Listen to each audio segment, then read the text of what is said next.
It started on an unusually cold March morning in the small town of Carbondale, Illinois. The body of 39-year-old Lisa Whitmore was discovered in her kitchen by her neighbor, who had stopped by after Lisa failed to show up for their usual morning walk. The neighbor, a 67-year-old retired teacher named Mrs. Kimball, later told police she had a bad feeling as soon as she saw the front door slightly ajar.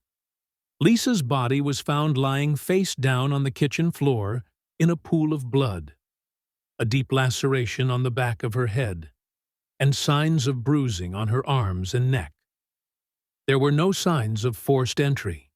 Lisa was married to David Whitmore, a 43-year-old accountant known in the community for his calm demeanor and active involvement in the local church. At first glance, the couple seemed happy. No known fights, no history of domestic violence, and a comfortable life. But Detective Harold Green, a veteran of 20 years in homicide investigations, knew better than to trust appearances.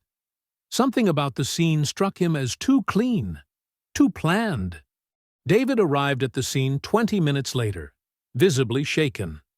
He claimed he had left for work early and didn't know what had happened.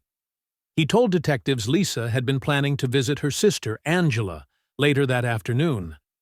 Angela, 36, lived 2 towns over and had recently separated from her own husband. The Whitmores had no children. The autopsy revealed Lisa had died from blunt force trauma to the head and showed evidence of strangulation. Toxicology reports also indicated the presence of zolpidem, an insomnia medication, in her system at doses far higher than prescribed. This raised alarms. Lisa had no prescription for zolpidem, and according to her doctor, she had not reported any sleep issues. Detective Green began to pull at threads. He started with David. His alibi was weak. No one could confirm he had arrived at work when he said he did. Security footage from his office building showed him entering nearly an hour later than claimed. When asked about the delay, he stumbled, saying he had gone for coffee, then changed his story to say he had taken a different route due to traffic.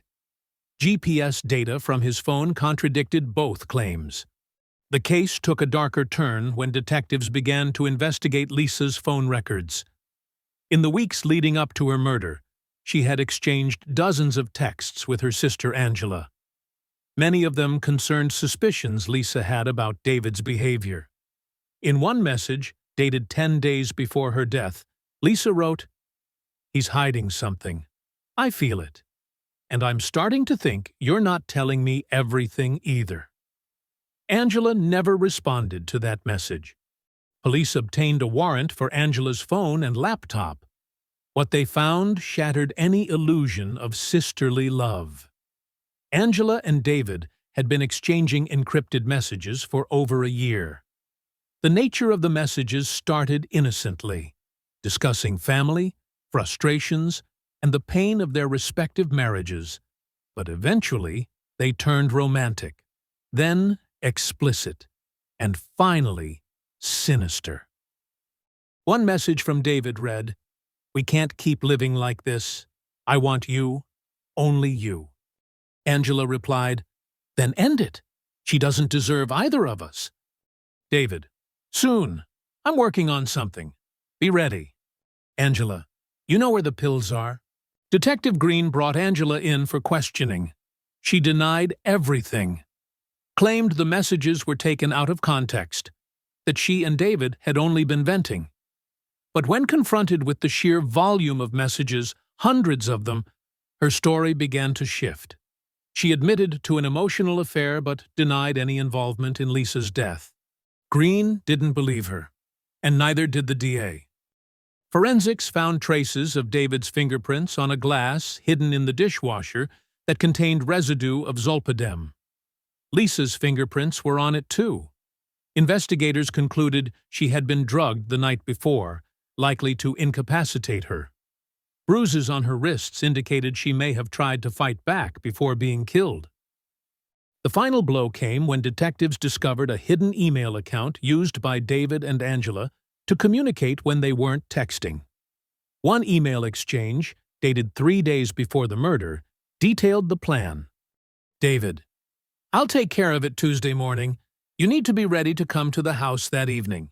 Angela: Will she suffer? David: Not if it goes right. Angela: Promise me. David: I promise. Both were arrested. The trial gripped the small town. In court, the prosecution painted a clear picture. David and Angela, lovers bound by lust and greed, conspired to kill Lisa to be together and to gain full access to her estate, which included her late parents' farmland and over $800,000 in savings.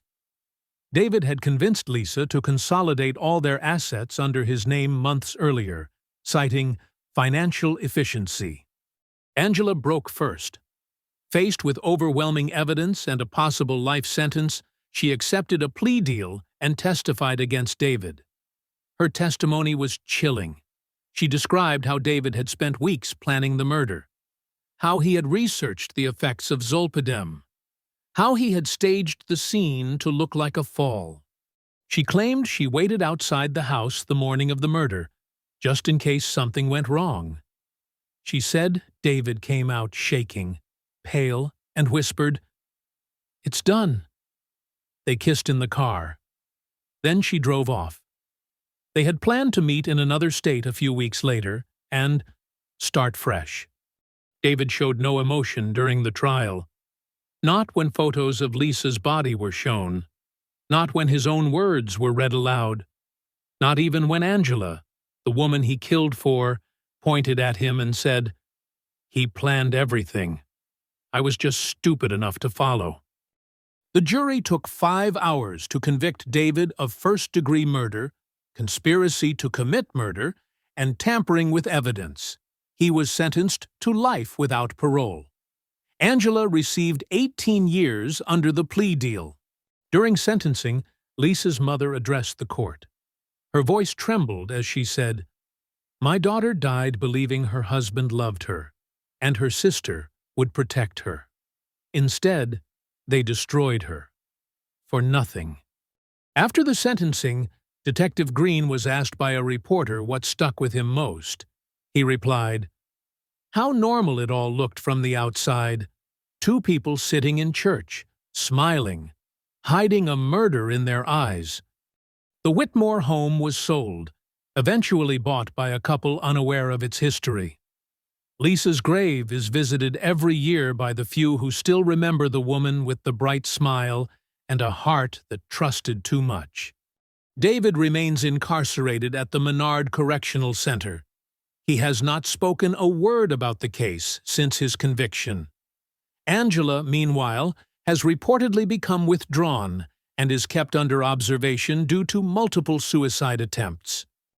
There are no happy endings in this story. Just betrayal, silence, and a reminder that sometimes the people closest to us are the ones we should fear the most. Lisa's story is now used in criminal psychology courses across Illinois to study betrayal dynamics in familial murders.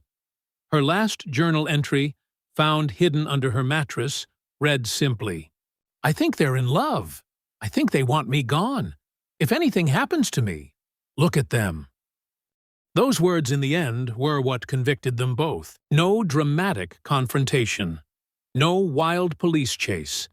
Just a glass of tea, a plan written in pixels, and a sister who chose desire over blood. If you found this story shocking, don't forget to subscribe and stay tuned for more true crime cases.